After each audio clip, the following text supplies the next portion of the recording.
जय श्री कृष्ण। राधे राधे। आइए सुनते हैं पाप मोचनी एकादशी की कथा।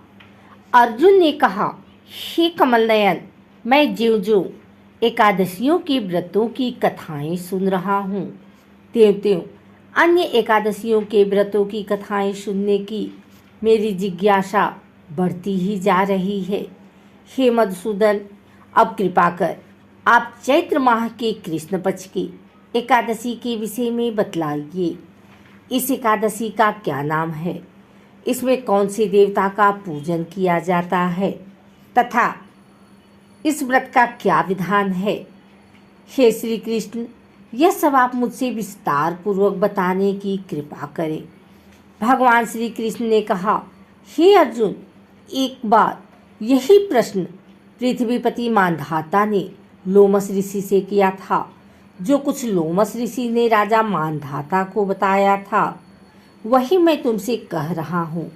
राजा मांधाता ने धर्म के गुहात्म रहस्यों के ज्ञाता महर्षि लोमस से पूछा, हे ऋषि श्रेष्ठ, मनुष्य के पापों का मोचन किस प्रकार संभव है?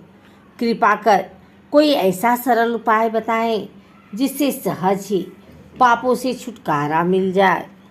महर्षि लोमस ने कहा, हे नृपति, चैत्र मास के कृष्ण पक्ष की एकादशी का नाम पाप मोचनी एकादशी है। उसके व्रत के प्रभाव से मनुष्य के अनेक पाप नष्ट हो जाते हैं। मैं तुम्हें इस व्रत की कथा सुनाता हूँ, ध्यान पूर्वक श्रवण करो। प्राचीन समय में चैत्र रथ नामक एक वन था। उसमें अप्सराएं किन्नरों के साथ विहार किया करती थी। वहाँ सदैव बसंत का मौसम रहता था, अर्थात उस जगह सदा नाना प्रकार के पुष्प खिले रहते थे। कभी गंधर्व कन्याएं विहार किया करती थी, कभी देवेंद्र अन्य देवताओं के साथ क्रीड़ा किया करती थी। उसी वन में मेधावी नाम के एक ऋषि भी तपस्या में लीन रहते थे। वे शिव भक्त थे। एक दिन मंजुघोषा नामक एक अप्सरा ने उनको मोहित कर उनकी निकटता का लाभ उठाने की चेष्टा की। इसलिए वह कुछ दूरी पर बैठ बीड़ा बजाकर मधुर स्वर में गाने लगी। उसी समय शिवभक्त महर्षि मेधावी को कामदेव भी जीतने का प्रयास करने लगे। कामदेव ने उस सुंदर अप्सरा के भ्रू का धनुष बनाया, कटाक्ष को उनकी प्रत्यंचा बनाई और उसके नेत्रों को मंजुघोषा अप्सरा का सेनापति बनाया। इस तरह कामदेव अपने शत्रु भक्त को जीतने को तैयार हुआ। उसी समय महर्षि मेधावी भी युवावस्था में थे और काफी हृष्ट-पुष्ट थे। उन्होंने यज्ञोपवीत तथा दंड धारण कर रखा था। वे दूसरे कामदेव के समान प्रतीत हो रहे थे। उस मुनि को देखकर कामदेव के वश में हुई मंजुघोषा ने धीरे धीरे मधुर बाणी से बीड़ा पर गायन शुरू किया तो महर्षि मेधावी भी मंजुघोषा के मधुर गाने पर तथा उसके सौंदर्य पर मोहित हो गए। वह अप्सरा मेधावी मुनि को कामदेव से पीड़ित जानकर उनसे आलिंगन करने लगी। महर्षि मेधावी उसके सौंदर्य पर मोहित होकर शिव रहस्य को भूल गए और काम के वशीभूत होकर उसके साथ रमण करने लगे। काम के वशीभूत होने के कारण मुनि को उस समय दिन रात का कुछ भी ज्ञान न रहा और काफी समय तक वे रमण करते रहे। तदुपरांत मंजुघोषा उस मुनि से बोली, हे ऋषिवर, अब मुझे बहुत समय हो गया है, अतः स्वर्ग जाने की आज्ञा दीजिए। अप्सरा की बात सुनकर ऋषि ने कहा, हे मोहिनी, संध्या को तो आई हो, प्रातःकाल होने पर चली जाना। ऋषि के ऐसे वचनों को सुनकर अप्सरा उनके साथ रमण करने लगी। इसी प्रकार दोनों ने साथ साथ बहुत समय बिताया। मंजुघोषा ने एक दिन ऋषि से कहा, हे विप्र, अब आप मुझे स्वर्ग जाने की आज्ञा दीजिए। मुनि ने इस बार भी वही कहा, हे रूपसी, अभी ज़्यादा समय व्यतीत नहीं हुआ है, कुछ समय और ठहरो। मुनि की बात सुन अप्सरा ने कहा, हे ऋषिवर, आपकी रात तो बहुत लंबी है। आप स्वयं ही सोचिए कि मुझे आपके पास आए कितना समय हो गया। अब और ज़्यादा समय तक ठहरना क्या उचित है? अप्सरा की बात सुन मुनि को समय का बोध हुआ और वह गंभीरतापूर्वक विचार करने लगे। जब उन्हें समय का ज्ञान हुआ कि उन्हें रमण करते 57 वर्ष व्यतीत हो चुके हैं। तो उस अप्सरा को वह काल का रूप समझने लगे। इतना ज़्यादा समय भोग विलास में व्यर्थ चला जाने पर उन्हें बड़ा क्रोध आया। अब वह भयंकर क्रोध में जलते हुए उस तपनाश करने वाली अप्सरा की तरफ भ्रिकुटी तान कर देखने लगे। क्रोध से थरथराते स्वर में मुनि ने उस अप्सरा से कहा, मेरे तप को नष्ट करने वाली दुष्टा, तू महापापी और बहुत ही दुराचारी है। तुझ पर अधिकार है, अब तू मेरे श्राप से प्रेतनी बन जा। मुनि के क्रोधयुक्त श्राप से वह अप्सरा प्रेतनी बन गई। यह देख वह व्यथित होकर बोली, हे ईश्वर, अब मुझ पर क्रोध त्याग कर प्रसन्न होइए और कृपा कर बताइए कि इस श्राप का निवारण किस प्रकार होगा। विद्यमानों ने कहा है, साधुओं की संगत अच्छा फल देने वाली होती है और आपके साथ तो मेरे बहुत वर्ष व्यतीत हुए हैं, अतः अब आप मुझ पर प्रसन्न हो जाइए। अन्यथा लोग कहेंगे कि एक पुण्य आत्मा के साथ रहने पर मंजू घोषा को प्रेतनी बनना पड़ा। मंजू घोषा की बात सुनकर मुनि को अपने क्रोध पर अत्यंत ग्लानि हुई, साथ ही अपनी अपकीर्ति का भय भी हुआ। अतः प्रेतनी बनी मंजू घोषा से मुनि ने कहा, तूने मेरा बड़ा पूरा किया है, किंतु फिर भी मैं तुझे इस श्राप से मुक्ति का उपाय बतलाता हूँ। चैत्र मास के कृष्ण पक्ष की जो एकादशी है उसका नाम पाप मोचनी है। उस एकादशी का उपवास करने से तेरी प्रेतनी की देह भी मुक्ति मिल जाएगी। ऐसा कहकर मुनि ने उसको व्रत का संविधान समझा दिया। फिर अपने पापों का प्रायश्चित करने के लिए वे अपने पिता च्यवन ऋषि के पास गए। च्यवन ऋषि ने अपने पुत्र मेधावी को देखकर कहा, हे पुत्र, ऐसा क्या किया है तूने कि तेरे सभी तप नष्ट हो गए हैं, जिससे तुम्हारा समस्त तेज मलिन हो गया है। मेधावी मुनि ने लज्जा से अपना सिर झुकाकर कहा, पिताश्री, मैंने एक अप्सरा से रमण करके बहुत बड़ा पाप किया है। इसी पाप के कारण संभवतः मेरा सारा तेज और मेरे तप नष्ट हो गए हैं।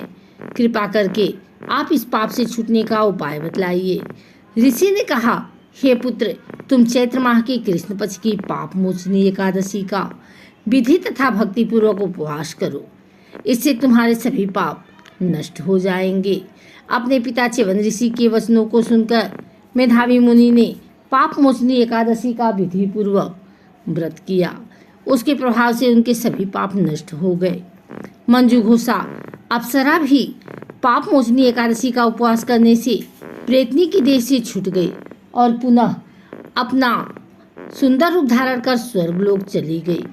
लोमस मुनि ने कहा, हे राजन, इस पाप मोचनी एकादशी के प्रभाव से समस्त पाप नष्ट हो जाते हैं। इस एकादशी की कथा के श्रवण और पठन से 1000 गोदान करने का फल प्राप्त होता है। इस उपवास के करने से दूसरों की हानि पहुंचाने वाले, स्वर चुराने वाले, अगम्यागमन करने वाले आदि भयंकर पाप नष्ट हो जाते हैं और अंत में स्वर्गलोक की प्राप्ति होती है। इस कथा से स्पष्ट विदित है कि शारीरिक आकर्षण ज़्यादा समय तक नहीं रहता। शारीरिक सौंदर्य के लोभ में पड़कर मेधावी मुनि अपने तप संकल्प को भूल गए। यह भयंकर पाप माना जाता है, परंतु भगवान श्री हरि की पाप मोचनी शक्ति इस भयंकर पाप कर्म से भी सहज ही मुक्ति दिलाने में सक्षम है। जो मनुष्य सद्कर्मों का संकल्प करने के बाद लोभ, लालच और भोग विलास के वशीभूत होकर अपने संकल्प को भूल जाते हैं, वे घोर नरक के भागी बनते हैं। आइए सुनते हैं एकादशी माता की आरती। ओम जय एकादशी, जय एकादशी, जय एकादशी माता। विष्णु पूजा व्रत को धारण कर शक्ति मुक्ति पाता। ओम जय एकादशी माता, तेरे नाम गिनाऊं देवी, भक्ति प्रदान करनी। गड़ी गौरव की देनी माता, शास्त्रों में बरनी।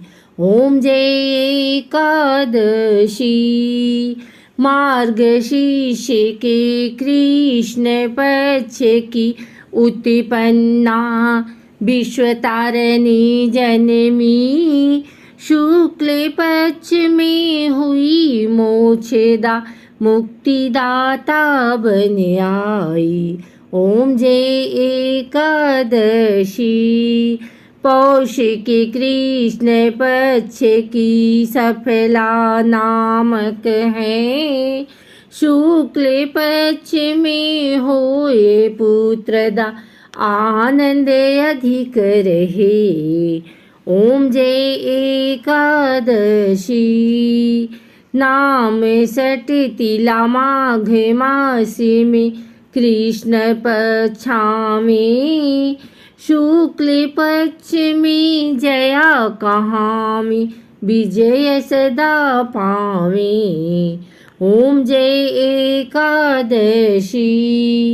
विजया फागुन कृष्ण पक्ष में शुक्ला आमल की, पाप मोचनी कृष्ण पक्ष में चैत्र महाबली की। ओम जय एकादशी। चैत्र शुक्ल में नाम कामदा धन देने वाली, नाम बरुथनी कृष्ण पक्ष में वैशाख माह वाली। ओम जय एकादशी। शुक्ल पक्ष में होए मोहिनी अपराजेष्ठ कृष्ण पक्षी, नाम निर्जला सब सुख करनी शुक्ल पक्ष रखी। ओम जय एकादशी। योगिनी नाम आषाढ़ में जानो कृष्ण पक्ष करनी, देवशयनी नाम कहायो शुक्ल पक्ष धरनी। ओम जय एकादशी। कामिका श्रावण मास में आमी कृष्ण पक्ष कहिए, श्रावण शुक्ला होए पवित्र आनंद सी रहिए। ओम जय एकादशी। अजा भाद्रपद कृष्ण पक्ष की परिवर्तिनी शुक्ला, इंद्र आश्विन कृष्ण पक्ष में व्रत से भवसागर निकला। ओम जय एकादशी। पापांकुशा है शुक्ल पक्ष में आप हरणहारी, रमा मास कार्तिक में आमी सुखदायक भारी। ओम जय एकादशी। देवोत्थानी शुक्ल पक्ष की दुख नाशक मैया, पावन मास में करू बीनती पार करो नैया।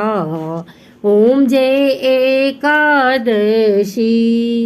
परमा कृष्ण पक्ष में होती जन मंगल करनी, शुक्ल मास में होए पद्मिनी दुख दारिद्र्य हरनी। ओम जय एकादशी। जो कोई आरती एकादशी की भक्ति सहित गावे, जन गुरु दीता स्वर्ग का वासा निश्चय वह पावे। ओम जय एकादशी। बोलो एकादशी माता की जय।